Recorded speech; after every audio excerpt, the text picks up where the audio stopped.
Hello, New York. Hello, Ankara. Hello, Turkey. Now we are once again together with another series of conversations with architects, which is sponsored by Kalebodur. And today we have a very distinguished guest. It's an honor to be with Deborah Berke, and she's live from New York, actually, and she has lots of hats, as you know. She is a professor, educator, but also a practicing architect, and she's a researcher. She's a writer. I don't know. There are too many hats. And first, let me start like this. Under which of these hats do you feel more comfortable? Or, what is the relation? How do you keep all those hats together? Thank you very much for being with us. Oh, it's a pleasure, Abdi, and thank you for inviting me. I would add to the number of hats by saying I am also a mother, a wife, Yes. an avid swimmer, and a proud New Yorker. So I think all of those things mixed together and make me a better educator and a better architect, because I think one is both a better educator and a better architect when one is in touch with all that life has to offer. So I have narrow expertise, but a broad embrace of life. Let's put it that way. Yes, I think that all of them are feeding each other, and that is the way how one becomes more successful on different fields at a time. That is, I think, a significant issue. It is underlined under the web page of Yale School of Architecture that you are the first woman dean. That is very important, I think. Well, when these all gender issues are rising, and many people are complaining that women do not find enough place, or the place they have to be in the field of architecture, in the field of education, because there is a contradictory relation when you look at the number of people existing in the area and number of people who are coming front in either this way or that way. So you are one of these unique names, actually, not only in architecture, also in this administrative issues and in representative manners, you are coming front. As far as I know, you also represent a wide range of existence in architectural education, because you've been to AA, you are a graduate of Rhode Island University, and where you also had, you've been to Berkeley as a teaching position, and now we are in Yale. And so, we can easily say that this is a kind of a mosaic where there are lots of different differences are coming into a pot. So you are the one to observe maybe many of them together. So, to remind the viewers, before we start our conversation, I was saying, Deborah, that we have lots to talk about, because you are in lots of fields and you are coming front in many ways, and then I can make a series even. And that was very I think kind of a challenging conversation on one hand, but on the other hand, let me start with this. How do you understand and evaluate the situation that we are living now? We are in our houses, we are making a conversation from Turkey to New York, and then, it is an extraordinary situation. First of all, how do you visualize it, evaluate it, and then what is the possible impact of it on built environment, human-space relations, and architecture?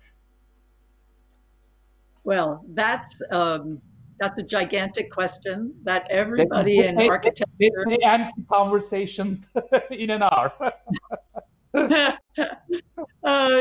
And I think things are the same where you are here. I mean, New York is obviously suffering badly. But what we can learn, I think, as architects or people who care about buildings and cities, is we are seeing our cities right now empty. Places that are typically filled with people are now empty, and it makes me wonder. One, how we are going to re-enter them, because it's not going to be from empty to full, right? It's going to be a gradual process. How do we relearn how to engage spaces, public spaces? Do we keep distance from each other? Do we alternate timings of when things are open? So, because it's not like we're going to tear down all our buildings and build new buildings that suddenly work with keeping people 2 meters apart, right? We're going to have to change our behavior within the buildings and spaces that we have. That will be a test. That's one thing. I think that's relatively easy to talk about. What I'm interested in, what we're seeing in New York right now, I'm not sure you have the same thing, is at 7 p.m. every night, people lean out their windows or stand on the sidewalk or stand on their balconies, and they clap and they shout and they scream and they bang pots and pans together to make noise. And 3 interesting things are happening with that. Thing number 1 is it's to thank the nurses and the doctors and the ambulance drivers and the police and the firemen. Thank you for taking care of us. 2, I think it's honestly to say, we've reached the end of another one of these countless awful days, right? And number 3 is, and this is where it comes back to architecture and the city, it's taking back the street that right now we're not allowed to occupy physically. It's taking it back with sound, which with looking across the street at your neighbor who's clapping and you're waving bells in the air. And it's defining, you can imagine a New York City street with tall buildings on both sides. That space, which is usually filled with people at the bottom, is now defined by the citizens of the city as by sound. That is saying, we still own this. We're going to take it and own it now in a different way until we can go back out there. So what I'm happy about in these otherwise sad times is a kind of indomitable spirit of urban citizens. It's like the people in Italy who sang on their balconies, right? Here's how we're going to show the city is still ours and we love our city. So that would be the happy lesson I would take out of the sad things that are happening now. I think, I mean, now we are kind of reinventing our houses. And that is something I think you have underlined a few years ago with the book House Rules.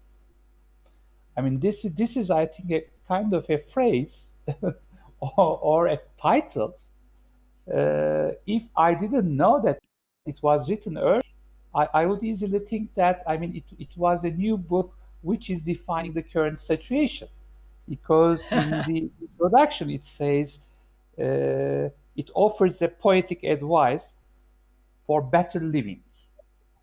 So what is the significance of the private space, public space, the city, and interrelation between these, and how do you how did you I mean, how you used to utilize it in your projects, and what do you see today? You know, that book, thank you for your kind words about the book. It came out of, in effect, a lifetime of work. One portion of my practice has always been designing houses and apartments. And it came out of, in a sense, repeated observations over time about, in some ways, what the simple things are in life that make life enjoyable. I think rule one in the book, House Rules. So it's a series of rules, and it's a little bit of a riff on poker of all things. The rules of the table are set by the house. Rule one is sight lines don't define a site. And what that means, and in fact, from where I'm sitting right now in New York, I'm in my apartment, and what is officially mine stops at the wall. But what is spiritually mine is I can look out. I live across the street from a park. I can look out, and between the trees, I see the East River. I see people running on the sidewalk. I see what the weather is. What defines my world is not the edge of what I own, but the edge of what I can see and hear and smell. So one part of the book is about being expansive, right? Take advantage of more than just what you own, because it isn't really about ownership. Another part of the book talks about celebrating ordinary things. I'm sitting here in my library. You can see I did not prepare it for the TV show. I'm moving the books around. But if you, rather than just let your stuff be chaotic, carefully place one thing, and when you get tired of looking at it, put it away and put something else, you'll appreciate both things more. It's almost as though you curate your space rather than have your possessions run you. And I don't mean that in a Marie Kondo way. I don't know if Marie Kondo has arrived in Turkey telling people to throw everything away. It's not about that. And I think some people right now wish they hadn't thrown everything away because they're stuck at home with not enough stuff. It's more to curate your stuff in a way that gives you pleasure, or that changes with the seasons, or that celebrates the small things, not just the magnificent things that you might have. That would be a part of House Rules as well. Is it also referring to, in a way, to a definition of a meaningful architecture that you are underlining as your definition of your approach to architecture? Because I mean, meaning in architecture, meaningful architecture, and meaning and architecture are very common phrases, but I mean, it may be used in very different ways. You say that we distill complex considerations, environmental, social, and aesthetic, into meaningful architecture. In that sense, I think these small issues, small details make a difference. That's right. That's right. How I read your architecture, at the end of the day, I don't know. I'm not. I don't want to be taken, but I mean, there is a kind of a modesty covering what is happening behind, a consciously set modesty. Is it? Is it? It's difficult. If you are modest, it's difficult to answer this question. I am modest, or I'm uncomfortable with speaking complimentary about myself. That's, I think, inappropriate.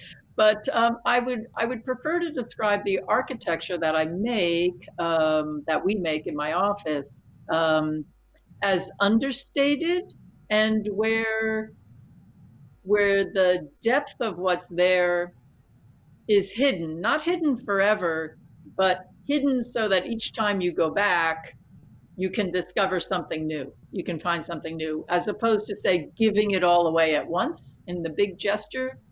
I'd rather there be a series of layers, whether it's the path you move through, or how the floor meets the bookcase or how the handrail is attached to its supports. Those are things on the inside. On the outside, the same way, how the window meets the stone or the frame, that you would discover things over time that makes each visit a new experience rather than the same experience again and again. So I'm not opposed to in any way big gesture architecture. One, I think there are architects who do that very well. But I think in some instances, one wants big gesture architecture to be for certain kinds of buildings and not every, maybe the great museum, maybe the great library, but every building should not be a monument. And even monuments, I think, need to be considered in a way that you want to go back and find something new. You don't want to understand the whole thing right away. Can we also end this as a kind of a critical position towards the contemporary scene in architecture? Because, I mean, there's an immense competition and everybody is trying to put forward any type of the building, regardless of it is, I mean, program, context, and anything. So, I mean, there's a kind of a forced representative relation between the architect and the building, and it's a kind of a competitive issue. So, I mean, is it also a kind of a critical approach to today's contemporary architecture? It is very much a critical position relative to certain aspects of today's contemporary architecture. Now, there are other people doing work, I would say, consistent with mine. So it's not critical of that. What it is critical of is two things. We've gotten to today where some of the big statement architecture isn't only the expression of the ego of the architect or the self-importance of the client, but almost that the building only has gravitas or false gravitas if it can be, captured on Instagram, right? That the goal of a building is reduced to one Instagrammable photograph that sets its worth. So it's as though modern social media has taken what started as starchitecture, let's say 20 years ago, to its ultimate ridiculousness. So my work and my intellectual position on that is to be critical of that, because I am much more interested in the long-term human experience of repeated interactions with a building, not a singular photographic interaction with a building. Yeah, I think it is quite understandable. Even when I look at your work, I can easily see that. So there are two issues. One of them is each building has a kind of a representation of its own without seeking for an artificial continuity of a personal language. That is, I think, one significant issue, which is very valuable in terms of my understanding, because it prevents you a ground of freedom to make a research and to start everything from the degree zero when a new problem occurs. That is a kind of a freedom. Of course, on the other hand, it brings a significant difficulty, because, I mean, all these personal languages, typologies are reductionist approaches in terms of architectural design, which makes things easier on one hand, and on the other hand, more marketable maybe if it is a kind of a legitimized type of language or style. So, I mean, it is a chosen difficulty or kind of a critical approach in that sense. And you are also underlining the significance of reuse, which is also today is on the table inevitably when we are living all these issues. Instead of building, I mean, we have to look at possibilities of this reuse. How do you evaluate that concept? I think that I'm going to call it adaptive reuse, which is not an expression I like, but it does define what's actually happening, which is an older building. It could be 20 years old or 200 years old, or I guess where you live, it could be a whole lot older than that. That rather than destroying it, is reconceived to do something else. Why is this important? Well, one, it makes environmental sense. There's a lot of embedded energy in a building between man hours, materials, transportation, etc. Why would you destroy that when you can use it in a different way? The other is a sustainability that has more to do with community memory. So rather than leaving gaping holes in the memory of a place, you say, oh, that building that used to be the library till the library consolidated downtown now is an extension to the school or an arts center, or a project, for instance, we're currently doing in New Haven, Connecticut, is a former place where they made ice cream next door to a former teeny little factory where they made test tubes, and it's turned into a community arts center with studios for artists in residence. So, but the buildings that were there are buildings that the neighbors were fond of. They had always been there. You know, there's this sense of continuity. The third part of it is that I think an attitude about less waste and more creativity about what we already have is the right way to approach the built environment holistically and globally. If you think about how the United States, and I say this broadly, treated its cities after World War II, they tore, urban renewal. They tore huge blocks of buildings down, thinking they could build something better. When in fact, what we do best, and by we I don't mean Americans, I mean humans do best, is adapt and adopt and rethink and update rather than create from scratch. Now, I'll say one more thing. I'm probably going on way too long about this, but the ability to think through how to reuse an old building, what parts you save, what parts you pare down. I'm not a preservationist. This isn't about, saving the building where George Washington slept. It's not about that. But it demands a kind of nimble creativity that creating a building from scratch on a flat green lawn does not. In a way, you have to be much more inventive, and I use the word nimble, dexterous, flexible, for adaptive reuse projects to be successful.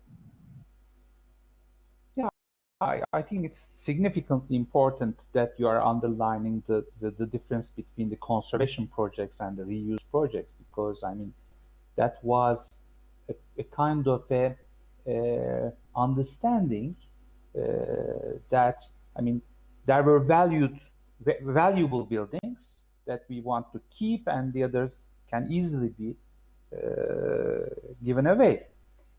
But now we understood that, I mean, every building can have a kind of a altered version, which is, I mean, which we can add values to.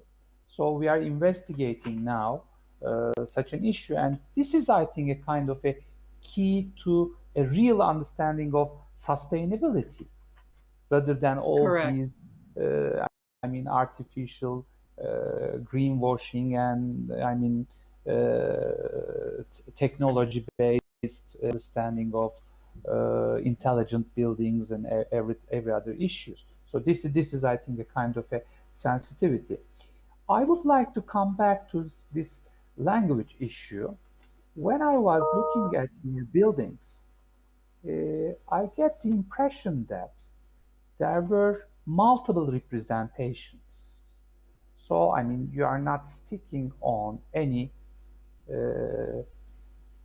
typology, any ism, any language, any architect, any period, anything. So it's a kind of a research-based, maybe, outcome.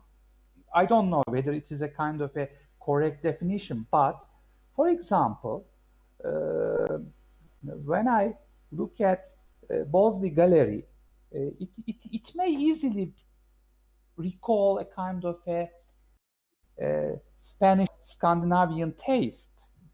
Whereas on the other hand, Rockefeller Arts Center is maybe easier to associate with LA architecture or something. I'm just using random references, I mean, not necessarily, but these are two different than each other. In a similar way, I mean, when we look at Cummins headquarters, it is more maybe modern, late modern, whatever you can say, these glazed facade, and the materials change, the language change, portions change, representation, color, material, and everything. So it's a huge research area, I think. So things becomes difficult once, I mean, because I mean, what I usually say, design is most of the time is about what not to do rather than what to do, because there are infinite options on the table when you start.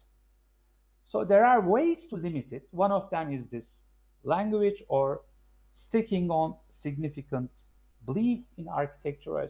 When you free yourself from all these things, becomes very maybe joyful, fruitful, but difficult. Is it the case? Yeah, difficult in the best possible way, right? Yeah. Difficult in the best possible way, because you start with limitless options. That doesn't mean you do all of them. You choose the ones that are right. That is a form of, it's a visual research for sure. Like literally, what should this building look like? What face should it present to the world? How closed is that face? How open is that face? Right. That's one. Then there is a material research that, of course, gets to issues of budget, but also to questions of palette. And to me, the most important component of that is of place. I don't think you have to make an adobe building when you're building in Mexico and Arizona, right? I don't think one has to be either falsely historic or fake and artificial about anything. But I do think that in this idea of research that you're describing, a material palette that is, broadly speaking, sympathetic to the region in which you are building. And that could be through color. It could be literally through manufacture. It could be through context. If all the buildings are around you are brick, you don't have to make a brick building, but you need to be responding to surroundings that are brick. You could change the color. You could work with the same scale and a different material. So material research for us is a large part of the research. Of all the things you get to choose from, you get to choose your materials. So on what basis are you choosing them?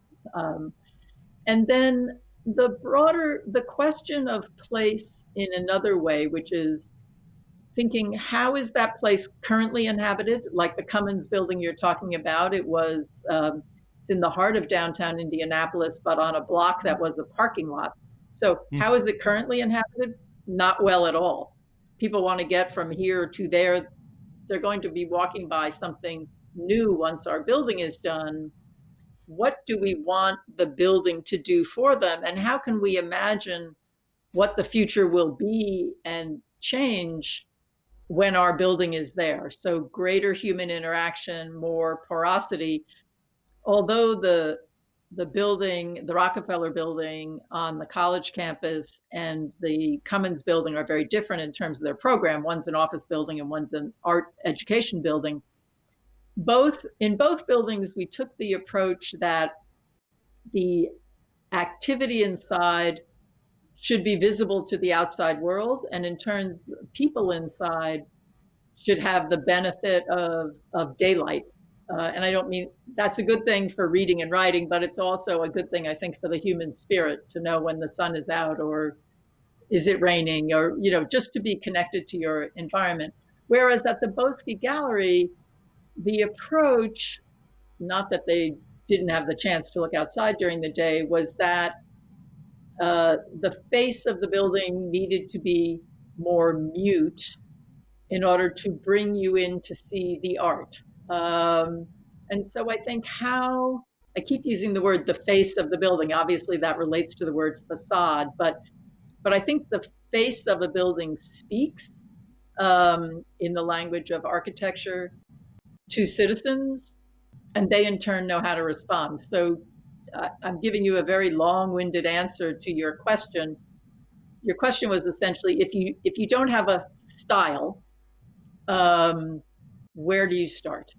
And I guess the summation of my answer is you start by understanding the place, the program, and the role that the building is going to play in the larger context.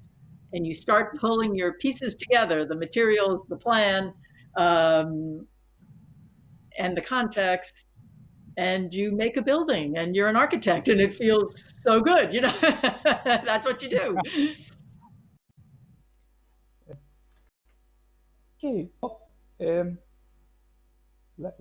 let's talk about the education, because now suddenly all of us went to an inevitable online track.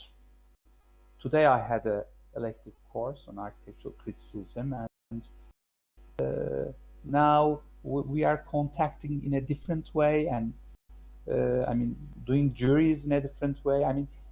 Of course, we are familiar with the technology, and we knew how to talk with each other via these instruments. But this is a new experience. How did you adapt your faculty to this new issue? Is there an ongoing education now, online education? I'm going to give you a two or multi-part answer to the question. So we at Yale, because of the virus shutdown, which occurred here at our spring break. So we had ended for the break in the middle of the spring semester, and we resumed teaching remotely, is what we call it, because all the classes are still at the same time. And so it's not online like you download a pre-recorded thing. You are in class in real time with your faculty member. And I think that's been important. It's live. Yes, exactly. I think that's been very important for continuity. And I think we were fortunate that we had already had 3/4 of the school year happen. So you knew your teacher, you knew your classmates, you had had your desk crits, you had been in a discussion session in person, and you were translating that to remote learning because there was a crisis. Everybody gets it.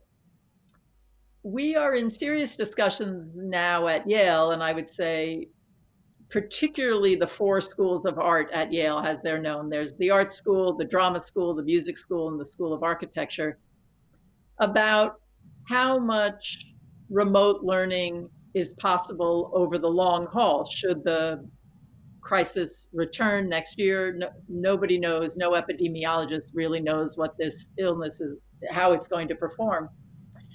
And I think we as educators share the belief that while some things can be taught remotely, I watch lectures online, it's totally fine, and you could teach small sections of a history theory class remotely, and you could teach structures remotely. that it is a big, big, and probably not great step. And it might be the easiest for the architects, but still not good, to teach studio while not being in a physical space, learning from your classmates, having your professor draw on your paper or break off a piece of your model to show you the way something could be better. Students are missing out on fabrication shops. So you might have a computer, but you don't have a wood shop. And when I project that onto students in other art forms, no students have concert grand pianos in their apartments. So how does a musical student practice? And how does a drama student who needs a set design, a cast, a costume designer, a stage, and an audience to really do their work, how do you teach drama anymore? So I guess the answer is what technology, 21st century technology can do for us is all the pleasure of what you and I are doing now, right? We're 6,000 miles apart from each other in different time zones. And it's fun and it's great. And I thank technology for this. But at least for me, it is not a 100% substitute for in-person education. Yeah, okay. So what is the, it's a general question, but what is the strength of Yale? I mean, it is a, yeah, it is a kind of a mythological understanding of the Faculty of Architecture because of many reasons. And I mean, lots of students want to be aware of that faculty. And and there were lots of significant names like Robert Stern, Caesar Pelli, and of course Paul Rudolph, and as the influential names and figures, not only in terms of education and the faculty, but in terms of a certain era of architecture that was significantly important. And these are also very well-known names in Turkey. How do you underline the, let's say, significance, let me say, of Yale in that sense? And maybe I can also add, if you compare, for example, with AA, because it is a small school in Bedford Square in London, and the other one is a kind of a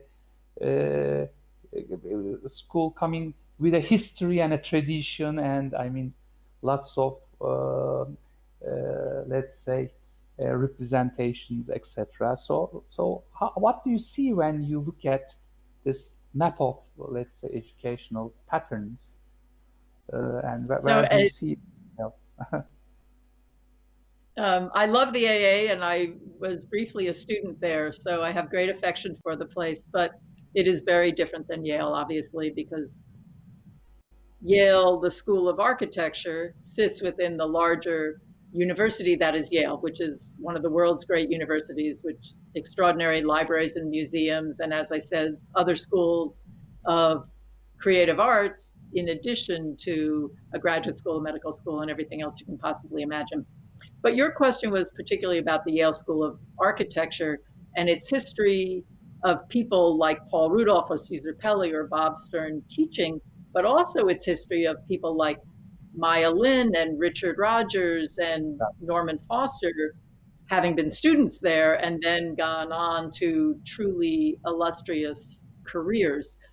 So we have both the pride and the burden of that history, because is the goal to go on solely with the goal of producing more famous architects, or is the goal, I'm going to tell you what my goal is, in the 21st century is, yes, to produce more of the world's great architects, but to do it with a broader definition of what great architect might mean.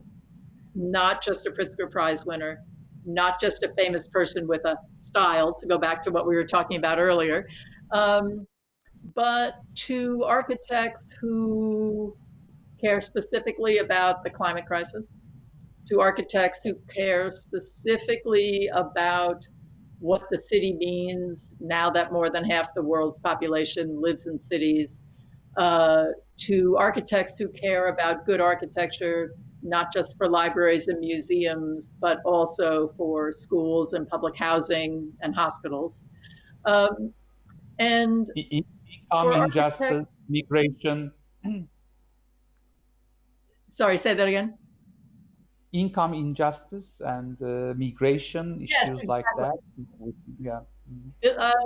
What I've been calling built environment social justice. Like the things we build themselves have an impact on broad definitions of social justice. So I would like Yale going forward to build on its incredible history, but to understand that the mission, the goal has been redefined and expanded for what a great architect needs to do. Yeah, okay. When I was a student, Paul Rudolph was one of my heroes.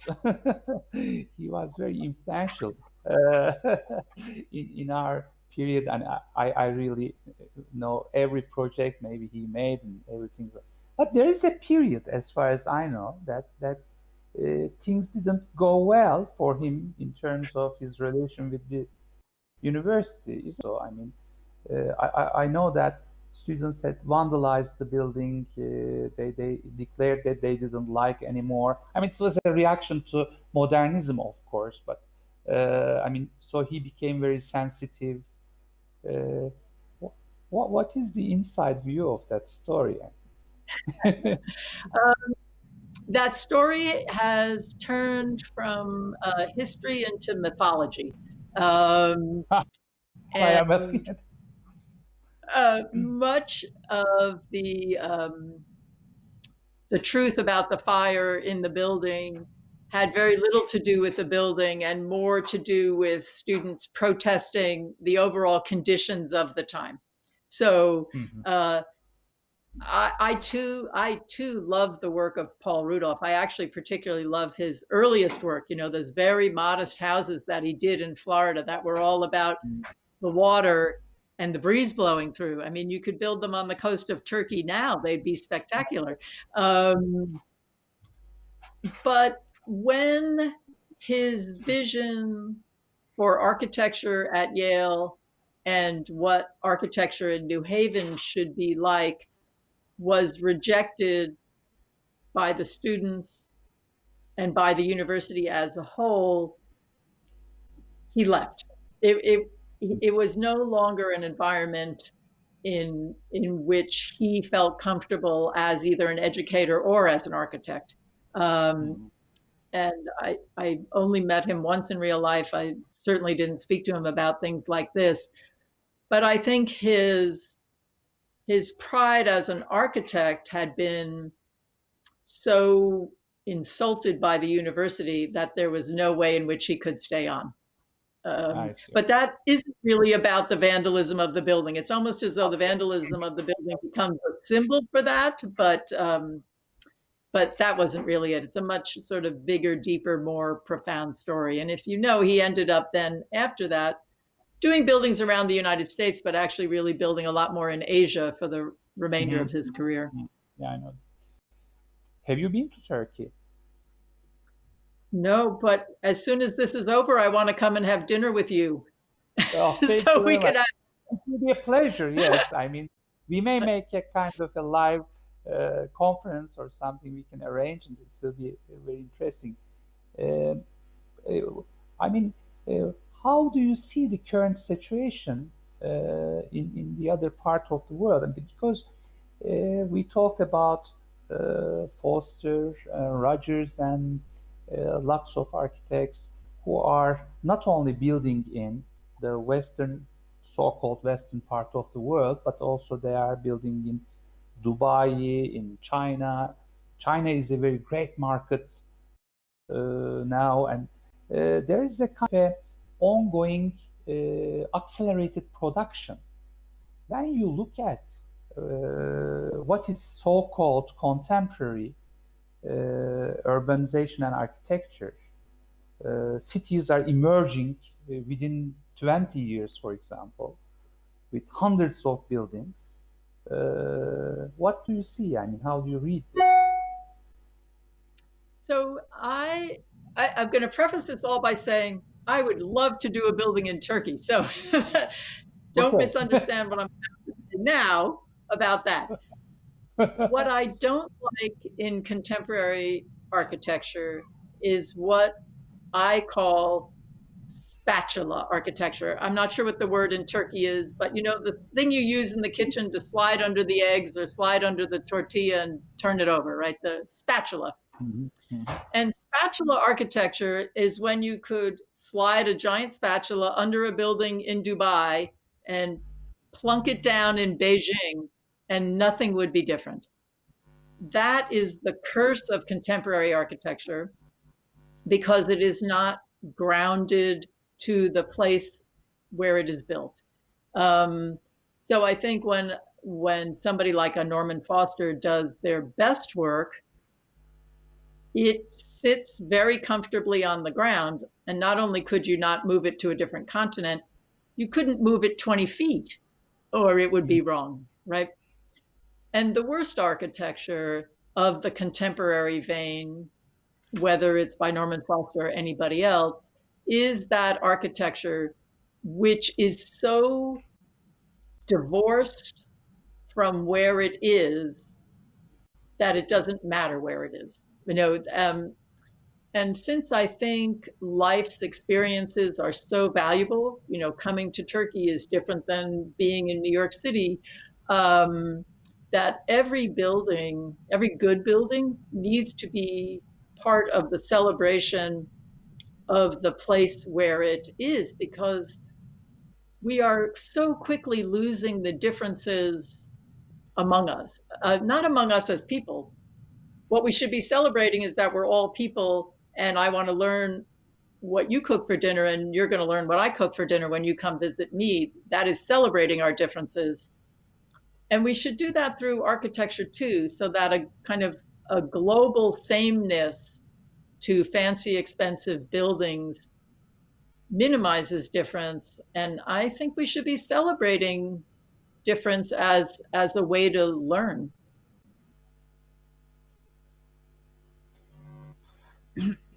Yeah, I think so. There are now questions coming that maybe we can take one to the screen if anybody is ready. Okay. Yes, Özen Eren. Professor Berke just talked about taking advantage of more than what you own. In fact, I have observed just the opposite in American architecture. It's a common question. Özen, I'm not sure I totally understand your question, but thank you for a question. It's very smart. My proposal to people when I say take advantage of more than what you own, I really mean it about, in effect, a property line, like a house that I had that my husband and I own. There's the most spectacular, huge tree with shiny red leaves, and it's giant and it catches gorgeous shadows. It is not on my property. I don't own this tree, but I can see this tree when I eat breakfast and it shapes my life. So when I say take advantage of more than what you own, it's really about being able to embrace the building across the street, the tree down the block, the sound of the train as it goes by in the middle of the night. Clearly the train is not coming through your house. So, and to your point that most architecture in America, or maybe most buildings in America, don't think that way. I think that's true. You're right. And you and I are probably criticizing the same thing. Yeah, I think so. That is when you actually we were just talking today with my students. I mean, as architects, most of the buildings that we put on the table and we discuss, we put on architectural history books are hidden in some parts of the city. So, I mean, there is an architecture that we created, that we, let's say, edited as a kind of a architectural knowledge. Yeah, and on the other hand, we experience a different kind of architecture when we walk through the street and look at the buildings and surrounding us, and what we see and feel. They are quite different than what is taught to us. And there is also another significant problem. I mean, most of the architectural history and architectural, let's say, concepts and styles and everything had been an outcome of an artificial mainstream, mostly referring to a concept of an artificial West. I mean, it is not a geographic reference. It is a kind of a reference of an hegemonical power of construction, finance, and relations and other issues. So when you look at the architectural history books, I mean, what is coming from this geography and geographies all around the world are kind of an annex, not the mainstream and significant issues. Though I mean, in that sense, I mean, making most of it, I think it is a kind of a plurality of reference systems, as far as I can understand, which is inclusive in terms of values and differences, as you put it on the table, more than anything else. So that is very valuable. Otherwise, I mean, you have to stick on a kind of a artificial sense of architecture, what is put on you with this mainstream sense of contemporariness, which is totally constructed. I agree with you. You know, I agree with you so completely, and I think there are so many different ways to look at that. One is to understand that the histories themselves are not even written by architects, but by scholars, mostly coming out of Western tradition, leading institutions, including Yale and Oxford and wherever else, who like to put categories and time spans and eras and, in a sense, organize artificially and therefore limit what we're able to see. I think there are two other pieces of it. One, and I'm reminded of Bernard Rudofsky's book from 50 years ago, Architecture Without Architects, would be for us to learn that maybe everything that's built can be called architecture, not just buildings designed by architects. Or the reverse of that, which you heard me do a little earlier in this conversation, which is to describe the built environment much more broadly. In the built environment, capital A architecture, you know, a building by Richard Rogers or the Guggenheim Museum in New York, that's definitely part of the built environment, but it's not only the built environment. And bridges and roads and a ferry terminal up the river from where I'm sitting now, or houses people build for themselves, or public housing, or all of these things are part of a giant understanding of a built environment in which we as citizens maybe have greater control of understanding, because no architectural historian I know has that broad of a look, and it resists some of the weaknesses that I agree with you. The classic history of architecture has, which is written by men, about men, set in the terms of the West, and driven by the terms of capital that come out of the West. So if we talk about the built environment and we talk about the people who make it, which include architects and engineers, but also bricklayers, we get at one. And the other is if we go to Rudolphsky and say, okay, there is architecture without architects, and it's all these extraordinary structures from all around the world that serve all these different purposes. That too helps to open our eyes to possibility and also to human creativity. Yeah. If you look at Bannister Fletcher's architectural tree, for example, all the architecture of this part of the world, I mean, all the Middle Eastern and the others architecture is a tiny branch within that tree. I mean, it exists hardly, actually. So there is another question, I think. Berk Bingöl, are you familiar with the architecture education of some top universities here in Turkey, like METÜ, Middle East Technical University, or Istanbul Technical University, İTÜ?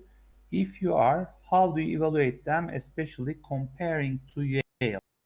This is my university, actually. I'm from Ankara, Middle East Technical University, and İTÜ is in Istanbul. Are you familiar with it? Do you have any Turkish students, at least coming from, I know some of them, but you may not know? Maybe. Yes, we do. We do have students come to Yale from Turkey. They often come after they have done an architecture degree in Turkey. They then come and do essentially a second professional degree. I don't know enough about either of these schools to be able to say anything that would be fair. I would love to come visit and then talk about the nature of architectural education with you. But I will say this, that the students from Turkey who come to Yale have done very, very well. I don't know much about the Turkish educational system overall, you know, kindergarten through high school or whatever you call the equivalent, American equivalent of high school, and then on to college. But the Turkish students who have come to Yale have been really well educated, not just in architecture, but actually more broadly culturally educated. They're well read and well informed about other cultural forms, music, poetry. So I would welcome more students from Turkey, but to answer your question about how the Turkish schools are, I need to come see them in person. There is another question which was sent directly to my phone from Özlem Yıldın. She's an industrial designer, and she says, what is it like to be a woman in USA or globally? What do you think about Me Too movement? Can you say the first part of the question again? What is it like to be a woman architect in the USA? In the US. Well, as you can tell from my hair, or globally, I'm an old woman architect, and it has gotten better. When I was in architecture school, there was one other woman in my class, and now an entering class at Yale is 50% or more female. So, and that has changed. The number of women faculty has changed. So I hope today's students feel much less alone than I felt. I only had one woman teacher when I was in architecture school at the Rhode Island School of Design. And she was great. She changed my life, but there was only one. So it was a good thing I got along with her. I would say the Me Too movement is complicated. Much of it is right. And giving people the opportunity, giving women, although it's not only about women, but 99%, the opportunity to say they have experienced wrong or bias or insult, or that they haven't been able to do their best work because of how they were treated by a man, or primarily by a man. is valid, and we need to hear that stuff. The one hesitation I have is on a very few limited occasions, I have seen it used more as a weapon. So not maturely and not using it for the best outcome, which is to bring about change, but more to destroy reputations. Now, some reputations, Harvey Weinstein, for instance, should be destroyed. He's going to prison. That's right. So I guess I'm giving a 99.9% endorsement to Me Too, and just would ask of everybody that one be mature. I think there's another question. Now they are going to put on the table. Yeah.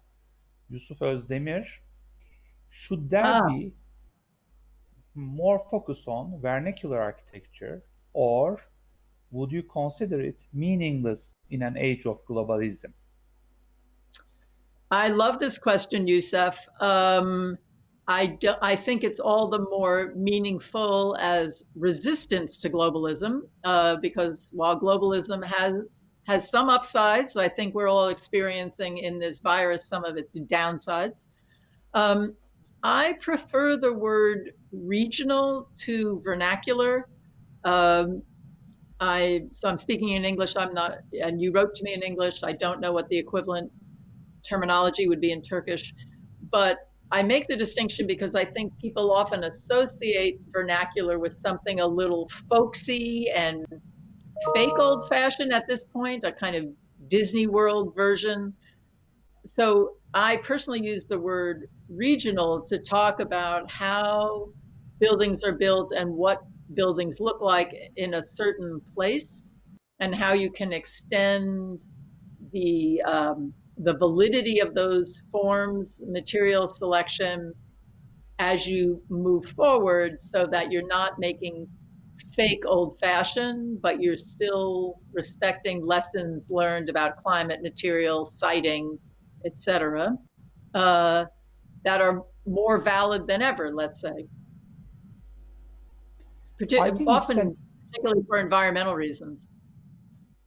I think it's an issue which is widely on the table in Turkey, because I mean, it sometimes, as you mentioned, this issue of vernacularism is open to become a fake representation of identity, nationality,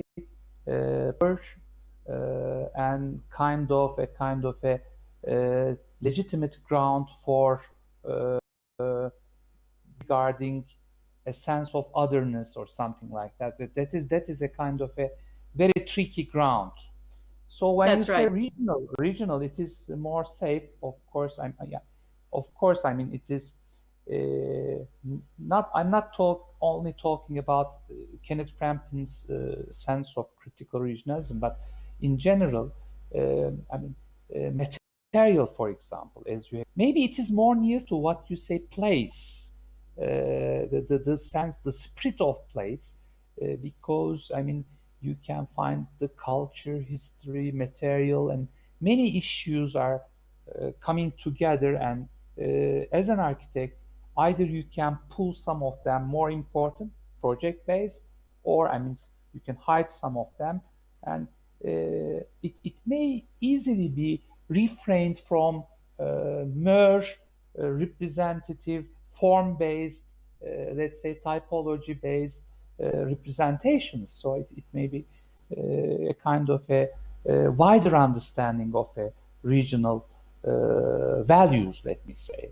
So that is, especially in Turkey, when you have this great differences between the regions, climate, cultures, history, and everything. So it is lots of, there's a plurality of referential systems. And then, I mean, it becomes very easy to abstract them and squeeze them into typologies and fake representations. That's what we usually do today. under the name of contemporary Turkish architecture. So it is kind of a very sensitive and critical ground. Can we take another question, please? Ebru Sevinçler. Comparing with that topic, what do you think about the local architecture? Locality, local. Ebru, are you using the word local to literally mean those things that are right around you, like the closest possible thing? I think so, yes, I think so. I see local architecture as context. So as an architect, if I get a project, I look at what is around me and I try to learn from it, not copy it, but learn from it. So I don't think local architecture is something about which one is critical or not critical, as in it's good or bad. You're critical in a positive learning kind of way. What can I learn from my context, which is by definition local? Context isn't really regional, it's local. And in a way, how can my new building or my adaptive reuse project not only learn from the local, but perhaps in turn enhance it or inspire it? Because none of it will be fixed forever. These things too will change over time. So what can they learn from what I'm making that when they start to change, they will learn from that? Because as you build, you then become part of the local. That's true, yes. And within the impact of this global culture, I mean, the concept of local frees itself from geographical references in a way. So, I mean, that being around you is not a physical concept, is not only referring to a physical distance. Sometimes I listen the same music with somebody living in New York, whereas, I mean, neighbor may not like it in the same way, or I mean, vice versa, issues like that. So there is a new sense of locality which passes through the sleeve and which comes out as the at the end of the day as the abstract values, maybe. I mean, so we have to investigate those in a way. But this is a concept which is recently mostly again on the table, since, I mean, we are reinvestigating our locality now. I mean, we are living in our houses, and we are now communicating with our neighbors whom we didn't know for years, next door neighbors whom we didn't know for years. I mean, we are trying to understand some traditional ways of communicating with each other. So that is a kind of a maybe turning back to the original meaning of locality with physical references. I don't know. Can we take another question? Sorry. Oh, yeah. Sorry. I was just going to say that comes to architecture as well, because globalism speaks to a supply chain where, you know, a hinge is made in China and the wood comes from Canada and the thing is assembled in Mexico. And we might have to back off from that a little bit to make buildings. And maybe that'll be a good thing. That might get us to the word local that your listener put in the question. That's true. Evet. Do you believe the future of music countryside? Define countryside, first of all. What is countryside? Yes, I'm not. Whose countryside?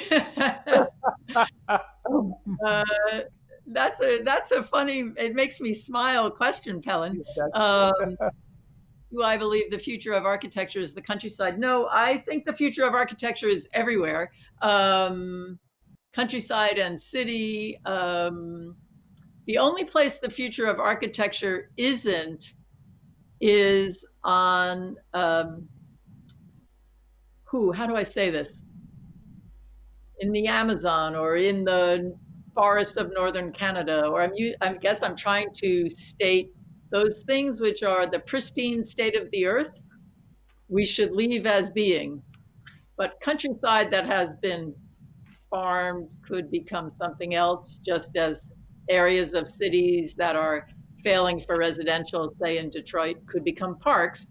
I think the future of architecture is everywhere, countryside included, just not the Earth's most pristine places. By the way, Pelin is who is asking the question is living in the countryside in Istanbul. Ah, how close does the countryside come to the center of the city? That's true. Do we have any other questions? Yes, another one. Erwin Hüseyin'in architectural aspect. What is the difference between the big old cooperation architecture companies like SOM, Gensler, and Star Architects companies like Foster? Actually, I was going to ask this question in a different way. Maybe we can unite these two questions. I mean, what is how do you define your office? I mean, it is well associated with your name and under your leadership, but still, I mean, there are some partners, contributors. Yes. So, I mean, but it is not as institutional. Maybe it's not. It may not be the correct word, but it is not a kind of a big firm where, I mean, like SOM, you cannot never know who does what, and etc. It's right. Not the same thing, isn't it? So I mean, maybe you can answer this, and also you can. I'll try to answer it all together, and I think Erwin's question is very good. Historically, SOM, after the three guys died, Skidmore, Owings, and Merrill, was very intentionally, as Abdi said, a firm where the author was shared, right? Everybody was the author, not one star. And although there was a person, Gensler, the same idea is Gensler is understood as a corporate entity, and you get the quality work of a team. In terms of how they bill and how they're organized, there is no difference between SOM and Norman Foster, right? They're huge operations employing thousands of people and doing work around the world. Norman Foster has done something very interesting, and I respect him enormously. He has managed to maintain his identity. He's a thinker, a writer, a scholar, a proponent of good design, a philanthropist. He has a foundation, and he runs a business which is essentially like SOM, right? Run by a number of partners, all doing great work all around the world. One question might be, and in a part it's been answered by what happened when Zaha died all too early. There is still a firm called Zaha Hadid. There is no Zaha Hadid. She's sadly no longer with us. So they have decided to use her name going forward because that name identifies them. And I guess we don't know. I hope Norman Foster lives a very long life, but we don't know yet whether Norman Foster Partners will continue to be Norman Foster Partners once he's gone. I would say for my firm, and we're smaller than any of those firms, we're about 75 people, I am in the process of changing. It was me and two partners. It's now me and a total of 10 partners. Is to be, maybe this is because I'm a woman, maybe it's because I'm an educator, maybe it's because it's a new generation, is to what I would call responsibly and ethically transition to my partners taking over the firm in a sense. And when they own more of it than I do, and they want to change the name, that's fine with me. My name's on the door because the door used to be to my studio apartment where I had a desk and a bed. So that's very nice. Yeah, What's actually, I only mean, me? mm, yeah, I think it's interesting that uh, these now the world is quite departed into two different types of offices. I mean, boutique offices, which are relatively small, but I mean, you can follow and control and touch a real person. The other ones are more institutional, and I mean, it's very difficult to understand and follow. And so it is the same issue in Turkey, actually. I mean, there are now a few offices, and they are trying to some of them are trying to still keep on as if they are kind of a boutique office. Like, I mean, the architect is trying to be responsible for every step, every decision that they are taking. So it is not easy, of course. But on the other hand, there is a complicated organization in the industry that more and more people are involved into the design process. Now there are lots of experts. I mean, when you go to a meeting, maybe there are tens of people. I mean, you heard about Will Alshap. I mean, he was a good friend, and I mean, I admired his work very much. And recently he passed away, unfortunately. And just before then, we were together in Berlin, I think. And then he's when I asked what had been changed in architecture within 20, 30 years when you started and now, he said that lots of people involved. And I mean, in the meetings, there's a crowd. So everybody wants to legitimize their existence on the table. So, I mean, they have to perform a kind of an expertise, and they have to say something to your project. So, I mean, the projects are floating from one place to the other one, etc., etc. So, I mean, there are lots of Excel sheets and numbers and things like that. So, it is very difficult to design as we always do. So that is a kind of a, I think, issue which is an integrated part of all these institutional offices. Because when you look at them, there is a facade consultant, acoustic consultant, I mean the lighting consultant, and issues like that. Hundreds of people are coming and going. So do we have another question? Gizem. Okay. Gizem is a very successful student. She's now in States. And she's studying, she's a graduate of Middle East Technical University and studying architectural history. And generally, how does Professor Berke envision integrating the PhD programs in architecture history and theory with the professional programs? How is that gap spanned at Yale? OIS? She means there. Yale School of Architecture. Yeah. Yale School of Architecture. Yes. That's a great question.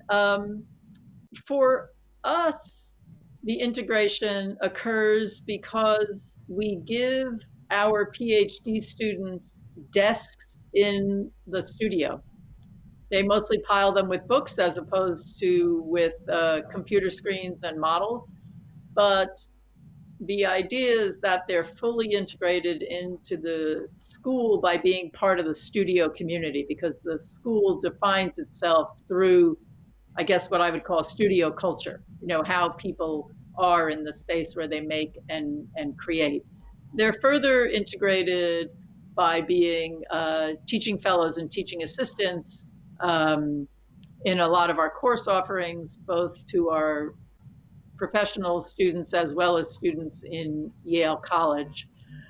To me, the gap between PhDs in architecture history theory and then the profession goes somewhere to what does somebody, maybe you're one of these people, do with a PhD when you have it?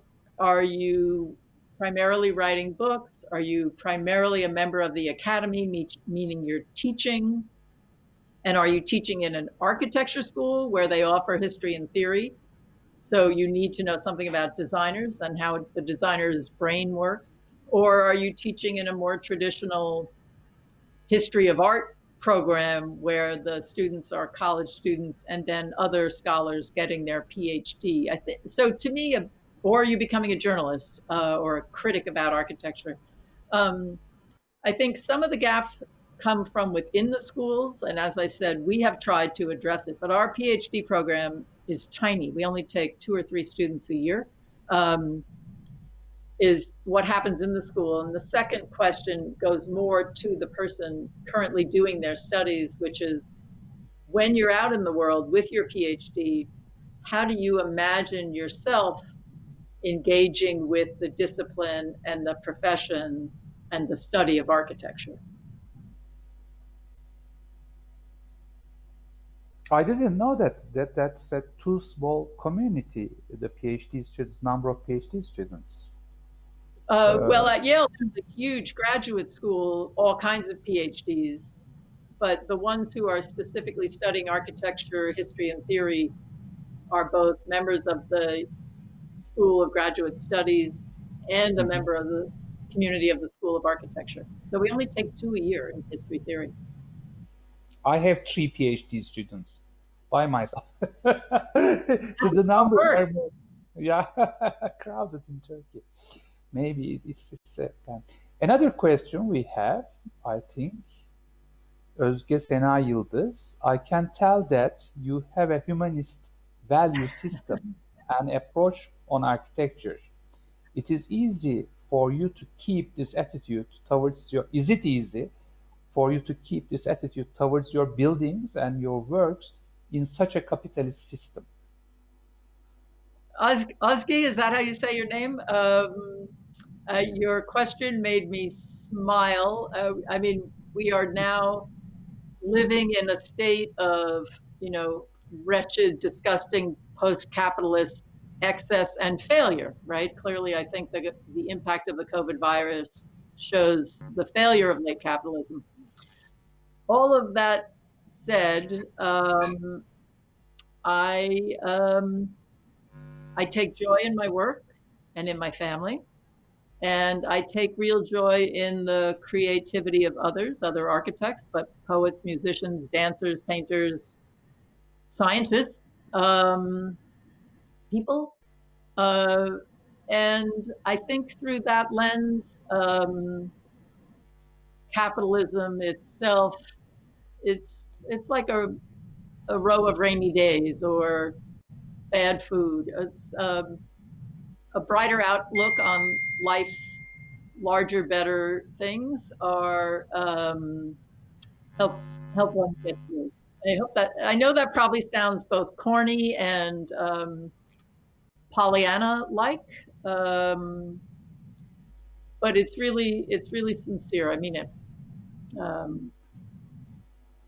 Yeah, I think it is also valid all of the architects.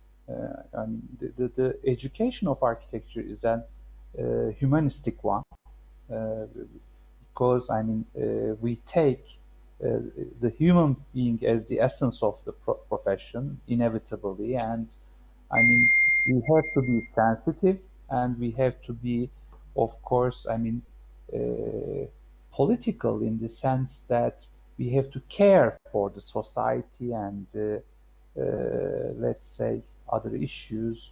However, I mean, we are living in a, let's say, a real world where there are lots of conflicts and competitions. That's why maybe, I mean, Puri once said, architects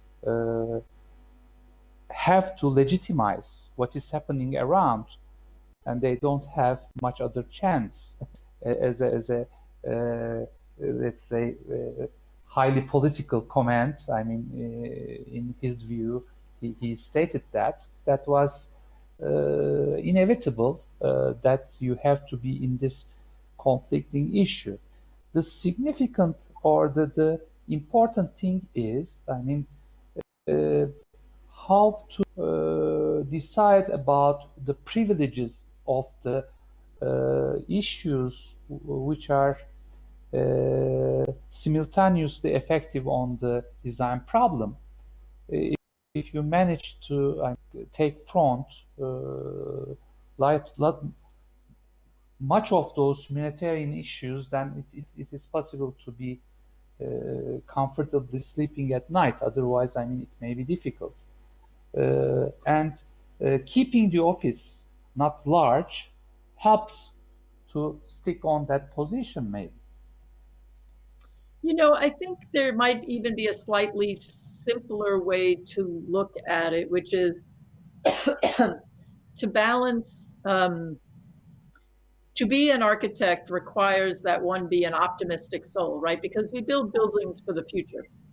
That's true. That said, the truth about almost all architecture is that buildings are expensive and they are built by the people who have the money. Essentially, certainly in the United States, they have the money as we are in this late state of capitalism. So how does one as an architect find the balance between the capital associated with buildings, or the source of that capital, and the optimism that one brings to doing a building, both the joy of creativity and then the commitment to the future, because a building is a commitment to the future. And I would say it is by being ethical and honest in everything you do, in works where they themselves have good intentions, that housing, hospital, whatever it might be, library. I think the question is easier to answer because the program is consistent with larger values. And in buildings where it is maybe, I think for certain buildings, like for me, a prison is not a building I would do, so there's not a question there. But, you know, a spectacular house for a philanthropist who believes in art and good design, you get joy in both the opportunity for one's own creativity and the creativity of others who get involved in that project, and the experience, the future experiences of those who get to go there. It's like painting a painting or choreographing ballet.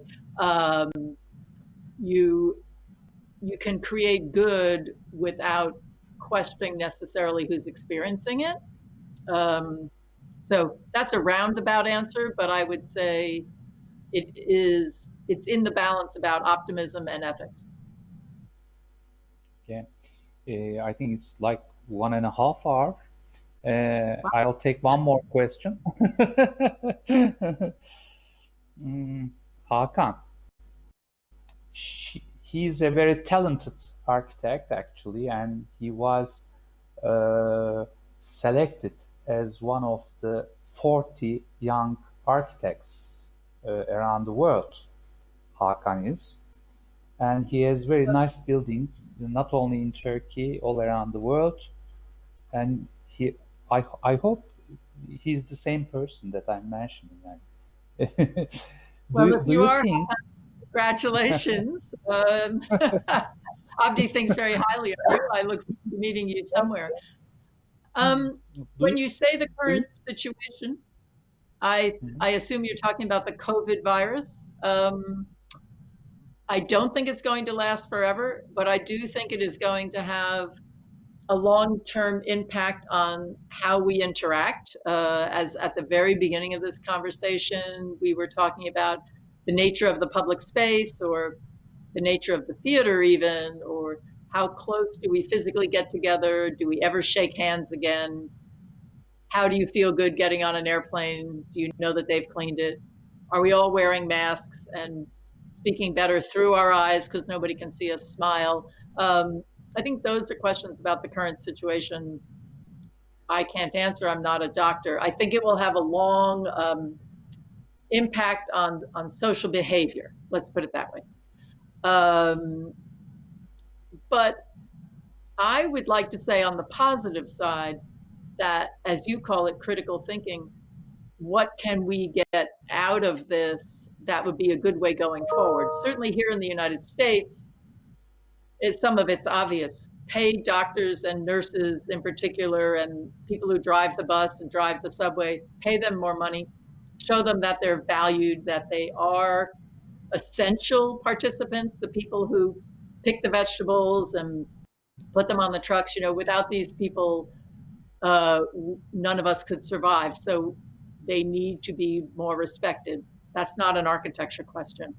But a critical thinking about the relationship between making the built environment and then maintaining the built environment, cleanliness, accessibility, access to libraries, schools, as well as hospitals for all, is what we should get out of this. We should be reminded that everybody is entitled to a fair and just built environment. That includes culture as well as health. That's the critical thinking we should get out of this current situation. Okay. I just remembered, we have the same thing in Turkey at 9 o'clock each night. People are coming out of their balconies and street. It's 2 later than the same time, just cheering for the health workers, nurses, doctors, and appreciate their work. That became a tradition in Turkey as well. We do the same thing.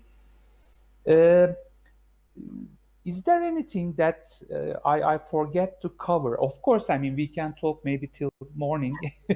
There are lots of issues that we can talk around, but is there anything essential that you would like to underline or mention here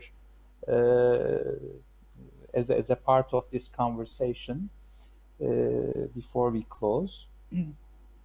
No, I have had the best time doing this. I have to say it is such a delightful break to meet you and see the questions from your listeners and actually appreciate how intimate the architectural community is in Turkey. You seem to know many of the questioners, and that was really charming and heartwarming.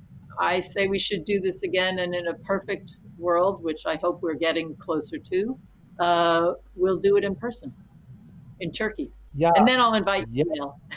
Yes. I was just planning to finish like that. Hope to be together in person in either in Turkey and in other parts of the world. And I will invite you for the project as well, for the conferences, and hope to meet you back soon.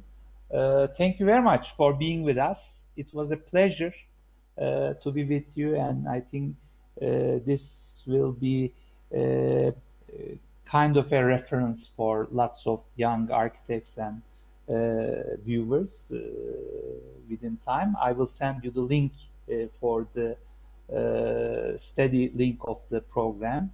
Maybe we will put some subtitles, I don't know yet, so that other people can also follow. So thank you very much for being with us. Keep safe. And you too. Stay safe. Yeah, Stay safe. Thank you very much. Thank you very much for being with us. And thank you. Bye-bye. Bye-bye.